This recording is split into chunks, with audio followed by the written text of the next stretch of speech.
అడవిలో పరిగెడుతున్న పాప ఒక్కసారిగా తడబడి కింద పడుతుంది. గోపాల్ వెంటనే పరుగెత్తి వచ్చి 2 చేతులతో పాపను ఎత్తుకుంటాడు. ఆ క్షణంలోనే అతను వెనక్కి తిరుగుతాడు. గోపాల్ కళ్ల ముందు 2 వ్యక్తులు ఉంటారు. వారిని చూసిన గోపాల్ గుండె ఒక్కసారిగా ఆగినంత పనవుతుంది.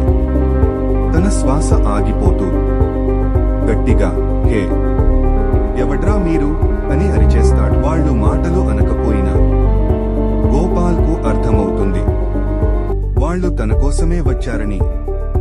గోపాల్ పాపను గట్టిగా పట్టుకుని వెనక్కి పరిగెత్తబోతాడు. కాని వారిద్దరూ గోపాల్పై దాడి చేస్తారు. పాపను లాక్కోవడానికి ప్రయత్నిస్తారు.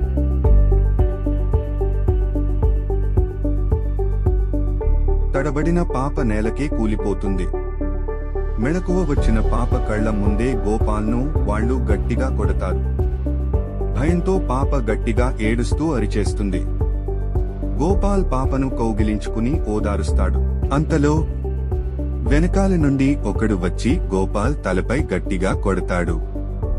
గోపాల్ ఒక్కసారిగా అరుస్తూ నేలకూలిపోతాడు. సరిగ్గా ఆ క్షణంలో ఇంకొకరు వచ్చి గోపాల్ను పైకి లేపుతారు. ఆ వచ్చి నిలిచిన వ్యక్తులు ఎవరు? వాళ్లకు గోపాల్కి అసలైన సంబంధం ఏమిటి? గోపాల్ నిజంగానే చనిపోయాడా? చివరికి గోపాల్ని పట్టుకున్న ఆ చేయి ఎవరిది?